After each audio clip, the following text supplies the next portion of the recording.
Hello, welcome to Thor Talk, the show all about Marvel's resident god of thunder. Battered, beaten, and having exhausted the Odin Force, Thor is now on the brink of falling into the all-sleep, when Loki arrives with a question. Will you trust me no matter what? Will you trust me even as an enemy? Desperate and hoping this will help him defeat the elder god of thunder, Thor agrees, giving the trickster free rein to do his worst. And so, Thor is cast into the wilderness, where he must pass Loki's test in order to escape. Failure will mean the King of Asgard's death, and will leave no one to stop Toranos. But success may lead to greater power and a new weapon. Let's take a look how this all plays out on Thor Talk. I am Thor the Thunderer, son of Odin, Prince of Asgard, and this world is under my protection.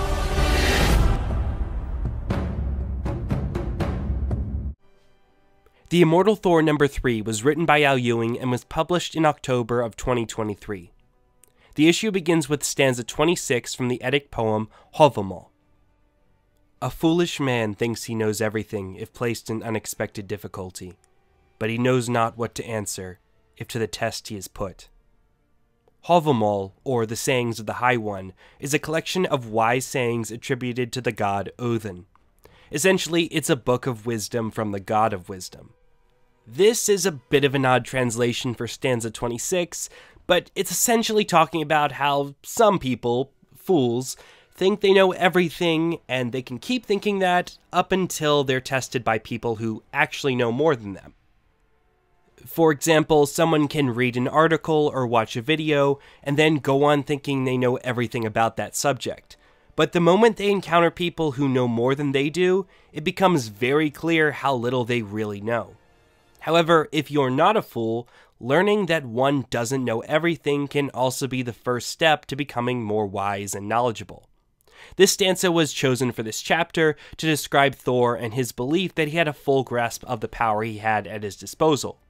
He believed he completely understood his own power and its limits, so he felt that the Odin power was the only chance he stood against Toranos. However, when he's put to the test by Loki, he realizes he doesn't fully understand his own power or what he's capable of. The story begins with Thor falling into the Odin sleep and falling through endless darkness as he hears Loki's laughter. Then Thor awakes in the wilderness with a beard long enough to match his father's. After the all-sleep, he feels his strength returned, but worries how long he's been asleep and what Toranos has been doing while he was asleep. He prepares to summon a portal to Asgard, but Loki then appears and warns him that that won't work. Loki has bound Thor to this place with the rune Reidho, the rune of journeys, and that rune has now been reversed, so the rune now stands for unwanted journeys. Thor sees that Loki is correct as he cannot open a portal. The rune magic blocks all others, and using the all-power to try to overcome it would leave him weakened again. Still, Thor refuses to participate in Loki's test, and instead takes to the skies, but this won't work either. Even in Thor's long life, he has never seen these stars. He may not even be in his own reality. Maybe Toranos can't find him here at all, but if he can't find him here, then he may turn his attention to Thor's allies. Thor angrily descends on Loki, but Loki refuses to help, saying he must solve his riddle or die here. As an extra hint, Loki tells him to use what he keeps in his helmet. Loki then turns some stones into an enormous feast, saying that a good jailer should keep their prisoner fed. Thor summons a torrent of lightning and annihilates the trickster's feast, for he is no one's prisoner. In an interview with Al Ewing, he stated that his Immortal Hulk run was like the biblical Old Testament, and his Immortal Thor run would be like the New Testament.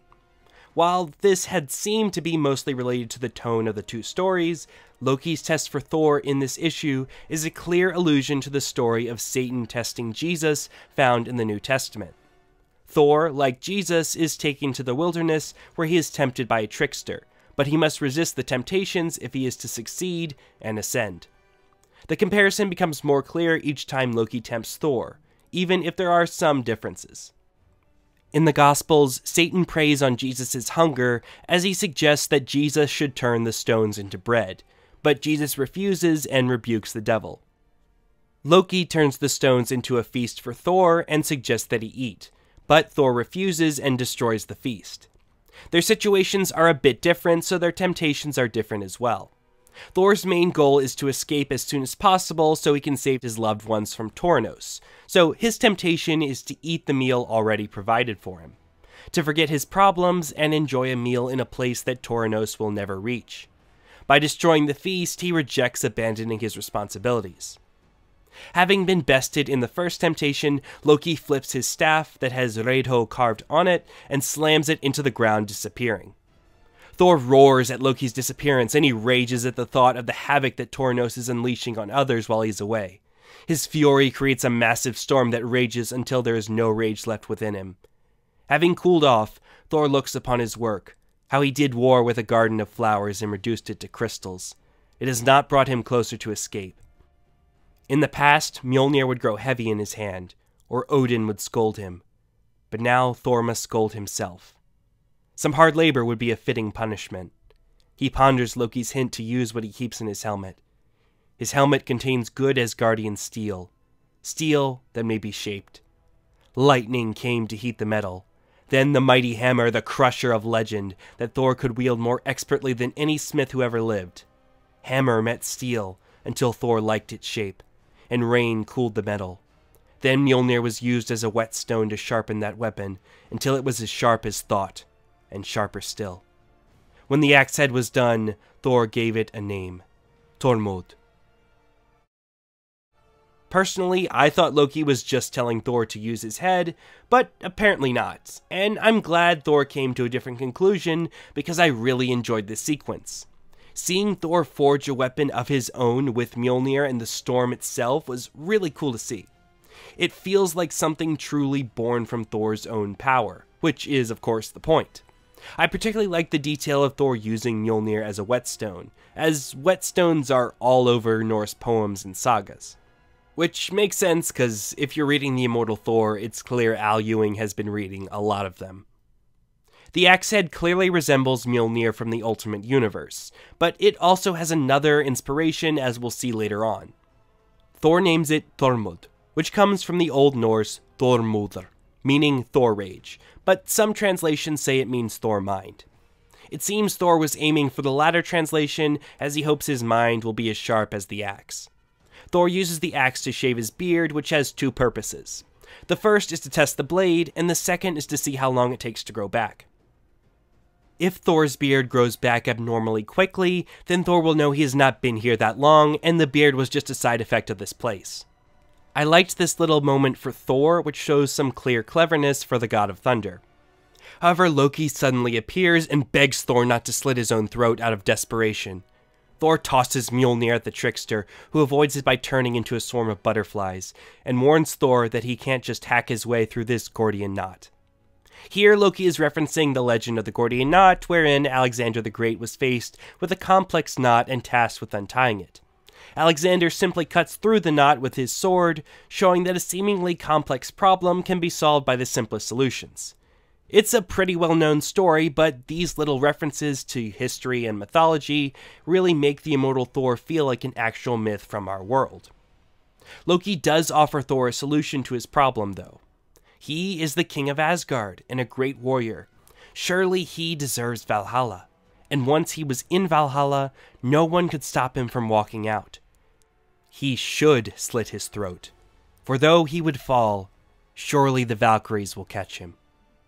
But Thor rejects Loki's suggestion, for the ways of death cannot be gamed, and there are forces to which even a god must bow. This is yet another allusion to the temptation of Christ.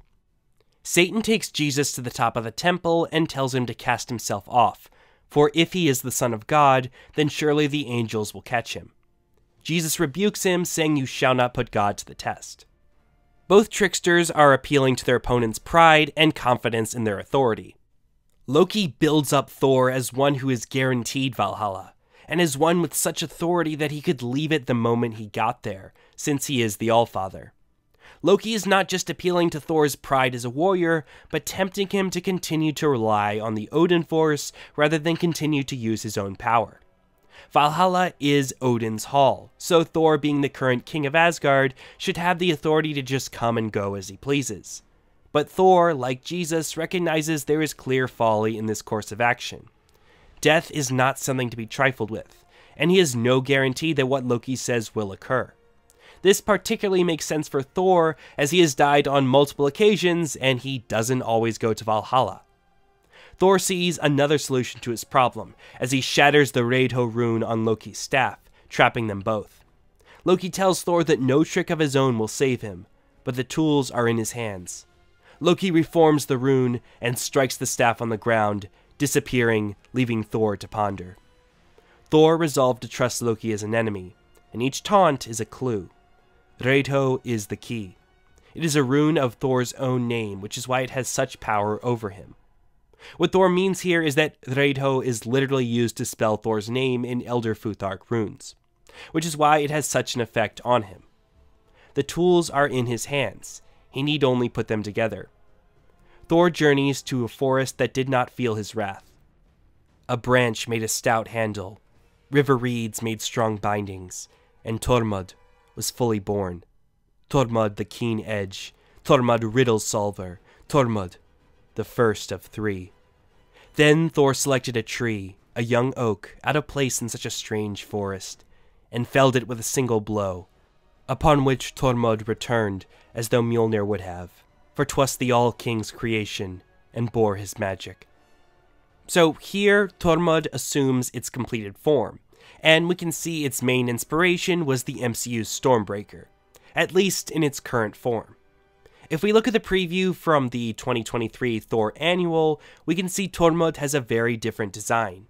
It much more resembles Ultimate Mjolnir than it does MCU's Stormbreaker. There's also that tantalizing tease that it's the first of three. Are those three Mjolnir, Tormod, and that belt, which I assume is Megingjorð? But Tormod would be the last of the three, since Thor just got it, not the first. Maybe there are two other pieces that would make up Tormod's new design? We'll just have to wait and see. Regardless, I really like this sequence of Thor finishing Tormod. It really felt like something out of a myth, with Thor selecting nearby plants to finish the weapon. Often in the myths, big creations of the gods come from transforming mundane things around them.